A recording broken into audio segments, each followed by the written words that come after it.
Hello, History 102. Today is October, was it 27 or 28? Whichever one, it's Monday. And this week we're talking about the Cold War. And to set the frame for that, to understand what gave rise to the Cold War, you have to think back to what we discussed last week, the Second World War, the most brutal war in human history. And one of the decisions that faced the Allies, particularly the President of the United States, Franklin D. Roosevelt, and the Prime Minister of Great Britain, Winston Churchill, was this decision whether or not they should ally with a brutal, murderous, tyrannical regime, the Soviet Union under Joseph Stalin, to defeat an even more murderous, tyrannical, authoritarian regime, Nazi Germany, under Adolf Hitler. And of course, as we know, they ended up making the decision to ally with Stalin in order to defeat Hitler and ultimately Japan. And so, short-term victory, and yet all victories come with some cost.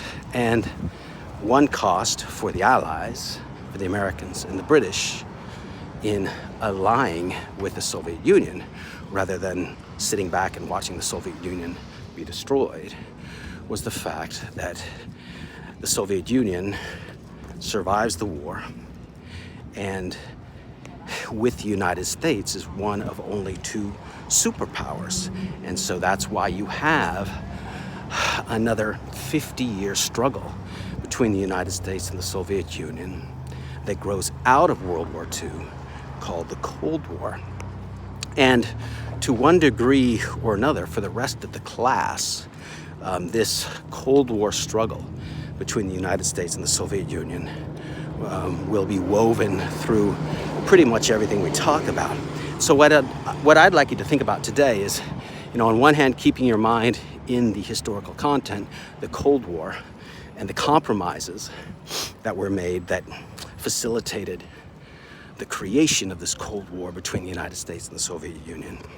Think about the compromises, the moral compromises that might be made today in the world we live in. When is it acceptable to ally with a brutal, despotic regime in order to hopefully defeat a greater evil?